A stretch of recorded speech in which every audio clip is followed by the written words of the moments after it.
And most important of all, we both hate Nanette Manoir. In fact, Gina and I are so much alike, we might even be twins. Or at least sisters. It seems like the whole world is always out to get Angela and her 3 outcast friends. When they're not battling Angela's older brothers, they're usually finding ways to stand up to the rich teacher's pet, Nanette.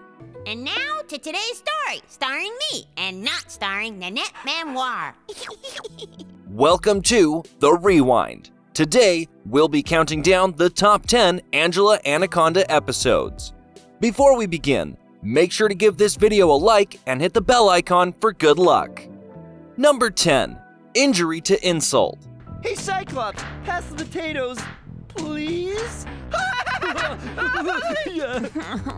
For most people, getting pink eye can be both equally painful and embarrassing.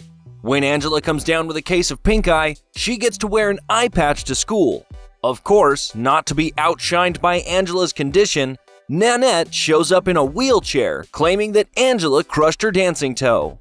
Not only does this reassure Nanette's popularity, but also Angela's servitude at Miss Brink's insistence. Oh, my dear, sweet Nanette! Whatever has happened to you?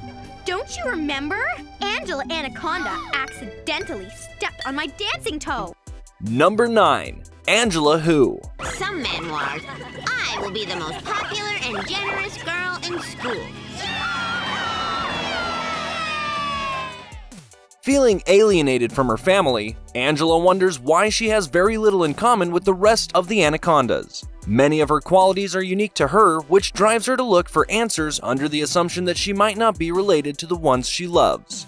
Going on nothing but a hunch, Angela sets out to find what she believes to be her real family. Vanilla ice cream, but my favorite's chocolate. We know. That's why we got you this. Number 8. Slice of Life. Oh, merci beaucoup, which is French for, this is the best Italian food this side of Sicily. Improvisation! Ha! I love it! Who doesn't love a good slice of pizza? It should be pretty easy for Uncle Nicky and Nana to draw a crowd at a Body's Pizza, but they need some effective exposure to do the trick. The two of them decide to make a commercial advertising the establishment in hopes of garnering some much-needed attention. One key part is missing from the commercial though: child actors. Who will be the stars of the new commercial? Angela's group or Nanette's? Oh, like 3 bomboloni, beautiful big dolls! Number 7. I'm with Stupid. I'm Mr. Mooey, and I say it's utterly ridiculous. Utterly ridiculous! To live up to her show-and-tell reports, Angela brings along her cow puppet, Mr. Mooey. With his caustic sense of humor and endless string of cow puns, Mr. Mooey is an instant hit with Mrs. Brink's class. In fact, he's so popular that he outshines Angela. While it's great for Angela to have such an entertaining puppet, Mr. Mooey's fame overshadows her to the point where she feels like she's being ignored by everyone around her. Don't worry, Mr. Mooey. We'll have you good as new in no time. Let's take him inside and wipe him off. Number 6. Big Hoedown. Can't you and me do something fun instead? This'll be fun, Angelfish. You'll see. Angela is embarrassed by the prospect of a father-daughter hoedown, but the competition starts to pique her interest when it becomes a match against Nanette and her father. Not only is her disdain for Nanette enough to push Angela to compete, but Nanette and her father haven't lost a single competition for 2 years straight. Things then escalate, shifting the competition into a father-daughter hoedown showdown. Maybe next year there'll be someone who's a worthy square dance competitor, instead of just a square. Good one, kitten. Number 5. Childhood for Sale.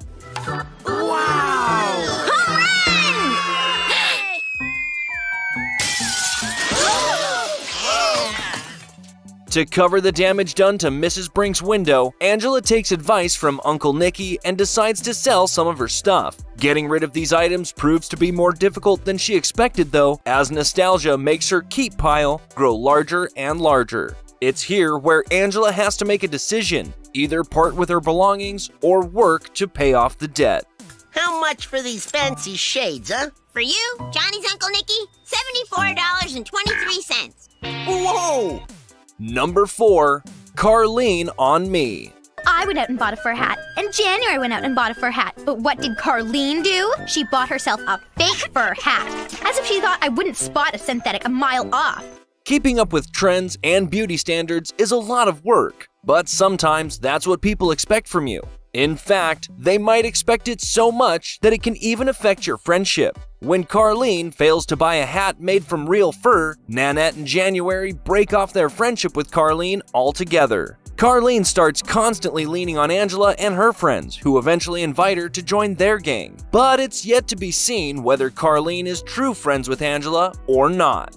Mrs. Brinks lets me and January and Nanette borrow stuff from the confiscated drawer whenever we want. So now I am thinking maybe Carlene is not so bad to have around after all. Number 3, the substitute. Young lady, that's not a project. That's a peck full of poppycock. She's a teacher? Angela starts to worry after she's unable to come up with a topic for her rainforest project. Luckily, Mrs. Brinks falls ill and is replaced by a substitute teacher, Miss Geraldine Jerry Clump. Fortunately for Angela, Miss Clump seems to prefer Angela over Nanette. Thanks anyway, Annette. It's Nanette. My name is Nanette. Number 2, who's sorry now? Perhaps I could be of service escorting His Majesty. Such hair, like spools of golden thread.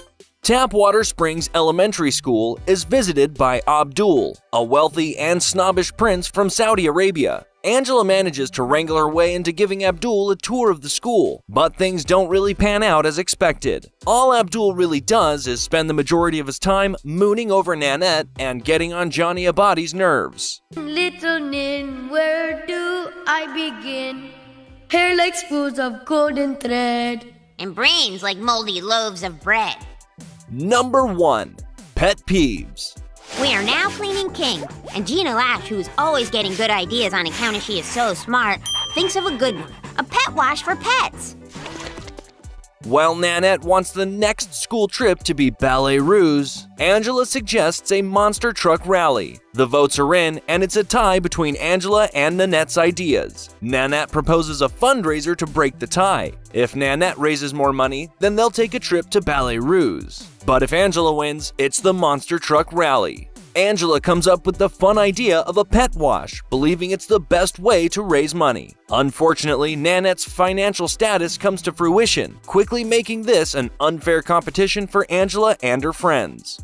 Mrs. Brinks, someone has tracked mud all over our classroom, and if it were me, which of course it was not, I would certainly volunteer to stay after class and clean it up.